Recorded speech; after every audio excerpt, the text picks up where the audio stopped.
Hi Aquarius, this is Angel Aura Divination, and I'm here to give the sign of Aquarius their spiritual reading where I give you a message from your guides. I'm going to be using the Wheel of the Year Tarot to give you a tarot reading, and I'm also going to be using the Angelarium Oracle of Emanations to give you an indication of who your guides might be, what they might look like, what your relationship to them might be like, and things like that.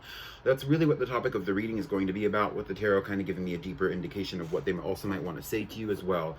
I'm using the Angelarium Oracle of Emanations, which is an oracle deck that has certain depictions of certain concepts that are related to different angels and archangels and things like that, as well as also some cards that are representations of the branches of the Kabbalistic Tree of Life. So if that's something that interests you, all my decks that I'm using for this reading are going to be posted in the description, and I'm just going to pray over the cards really fast, and then I'm going to get into your reading, Aquarius. This is the fastest I think I've done this intro yet.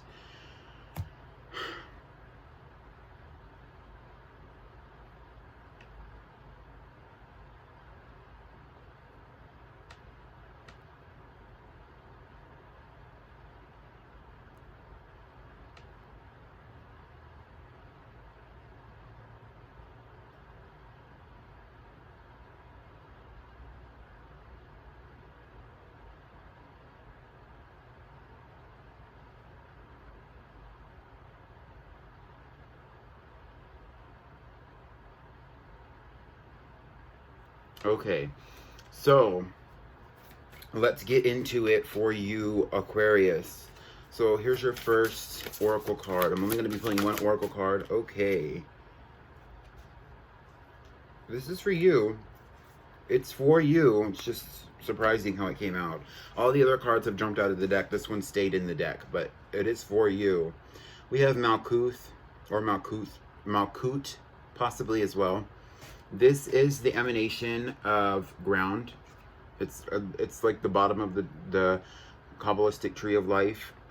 This is an indication to me that you might be dealing with a spirit that's kind of like that Earth Mother energy, or possibly even like an entity that's related to possibly a piece of land, a land mass, a river, a lake, a forest, something like that, where this is more of an entity that is restricted to being either, they even said like stuck inside of a stone. So this might even be an ancestor that you only communicate with at the cemetery or the graveyard or at their grave. They also might have been placed in a crystal urn where they cannot escape the urn. I don't know. That's just like, I don't know if that's necessarily true, because I don't know if that's how I don't know if that's how crystals work. Like, I don't think that personally, and this could just be my ego, I don't think that a crystal urn would stop a spirit from leaving the burned ashes, you know, of a physical body, right? Because you would think that the spirit would have left the body when they burned it. I don't know. It's something like that. They might even just be saying, I'm seeing like a blue, like turquoise or blue, like chrysocolla or like azurite or something like that, where it's like a very blue, like square, rectangular urn. And they're like, it's buried in the ground. It could even be marble or agate. But it's like crystalline, like it's like made of crystal, and it's like bright blue. So you could have even seen this spirit, like, or the physical, you could even have seen the physical body of the spirit being placed into the ground, and that's where they're coming through this way. They really do like to help you be grounded into reality. So if they were alive during your lifetime, they would have been, or if you know their birthday by any chance, they might have been Earth sign, a Taurus, Capricorn, or Virgo. They also, this is more of a feminine energy, which is why I said Earth Mother. They also help you see the future, or they help you see, they help you manifest better things for yourself, or they help you see. Like, they might help you see literal, like in the figurative psychic sense, where they give you psychic sight, or whatever you might call it, right? What is that called? I guess that's clairvoyance. I didn't think that's what that was, clairvoyance. They said a clairsentience, so you might even just be like picking up on a lot of things intuitively, and you don't think it's psychic ability, but it is. They also say clairgustance, so you might even Is that what that is? It's either the, I don't remember what clairgustance is, because clairgustance is either the nose or it's the mouth, the tongue, where you start. Sometimes you taste certain things, and your association with that, with the thing that you taste or the flavor that you're tasting in your mouth, is actually a message from your guides or from your intuition that you need to do X, Y, and Z. So in the past, I've even gotten clairgustance about, like, I've even tasted. I don't really have strong clairgustance myself. I believe it is like the mouth, the way you taste things. I don't really have strong clairgustance myself, but I sometimes I'll start tasting like beer, or I'll start tasting like cake. They might even talk to you through your cravings as well, which in itself could be a form of clairgustance, but that also might have another name as well. But they're not really telling me the name. They're just kind of saying that they do help you with your psychic ability, which is funny because they're such a grounded energy. They're really connected deep into the ground. So they might have if this was like a higher power of some sort, they would be more connected to a landmass. But it also could be a spirit guide, ancestor, where they said they are in the ground. Their physical being has been placed into the ground, and they are connecting to you through a limited connection with you from their grave. They might even have a gravestone, because they keep showing me like a concrete gravestone. This guide does connect with you through mental images a lot, because they're showing me like very clear cut, like they have like a long rectangular gravestone that they've been put in, that has like possibly a double grave for like a married couple or something, and that they were put into a crystalline blue urn that looks like chrysocolla. I don't know if it's chrysocolla, or it could even be like a blue agate or something that's square. And like they're not showing me like the exact shape of it, because they're showing me a couple of different things, but that's also partially my ego, because I've seen urns before, and they're saying that they've been buried, you know what I mean? So yeah, anyway, they do also help you with visual manifestation. Like I said, that's really what I was seeing with the magician here, and they were kind of confirming that. Let's get some more cards out for, okay, let's get some more cards out for, they're also saying though that they're also helping you. Yeah, so they're kind of giving me the indication that you also might be like manifesting things outside of like visual manifestation, where you're literally doing some kind of spiritual work, or even some kind of, where you are some kind of practitioner, and that they help you kind of ground yourself and even prevent yourself from feeling too many emotions. And they really like the spiritual journey that you are on. They actually even focused on the horse. So they do like, especially if you are some kind of light worker yourself, they really like that you are a light worker. Or they like that you listen to light workers. I don't consider myself a light worker, but that's a different conversation. I am somebody who works with light, yes, but that does not necessarily mean that I'm a light worker in the implication that it has on society today. Or my own abilities as well, but that's me. Anyway, they do help you, Aquarius, manifest abundance, but they also kind of see you as a very grounded individual who has mastered that within your own life. They do appreciate that you have your own career goals, and they also might even appreciate that you do have your own business, or that you make it your business to have good business, or to mind your business as well.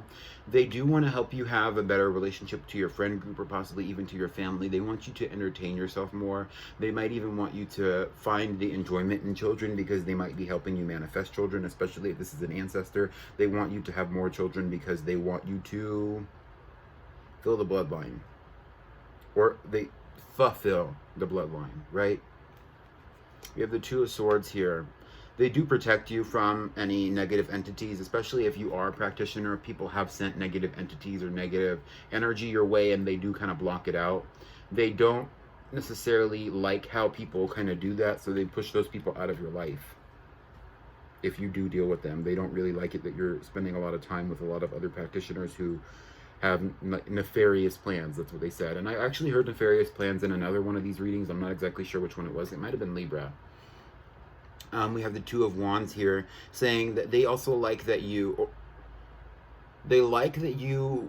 put in effort to be grounded in your own life, and they want you to also connect to your intuition, because even in this card, this emanation, as it's called in the oracle deck itself, is a representation of groundedness, of the connection to earth, literally, but it can see the future. This is its head. It's seeing the future civilization while it's walking in the ruins of the past. And so this guide was around possibly in a different era, and they've seen a lot of things in this experience of being a guide where they kind of want to guide you to push the agenda of creating a better future for yourself and possibly even others, which is interesting because that's kind of the energy of like starseed vibrations to me, but that might just be my interpretation. It's kind of like some of your abilities might be like borderline starseed, but this guide is not, or has not been, like with you in those lifetimes, but they acknowledge that you might have been alive during those ancient civilizations, or on another star system, or in another dimension and that kind of thing. But they weren't with you then. They do acknowledge that they were aware of your own existence, or that they were connected to you in the kind of idea of you, because this guide can see the future in some kind of way. And if this person was alive, they might have been able to do that as well to a certain extent. But they are grateful that you're basically in their vicinity, that you're working with them now, because they want to help you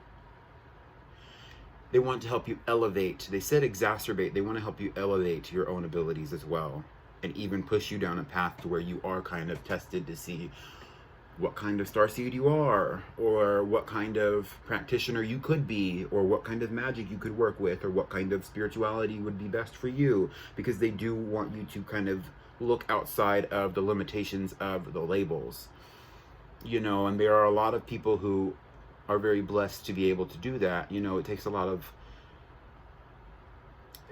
of work for people to actually be able to accept the fact that the limitations of the ego are placed so deeply on certain aspects of society that we are in today, and that spirituality can ascend beyond that if you allow it to.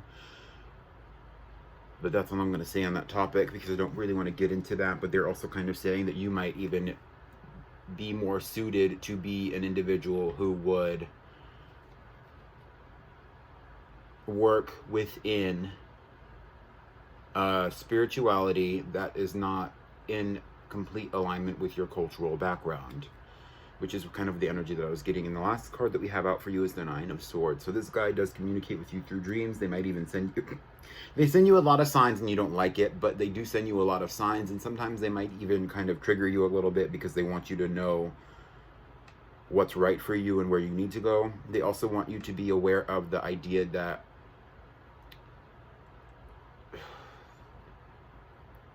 the conscious mind sometimes goes places for you where it's like you have fears in place so that you can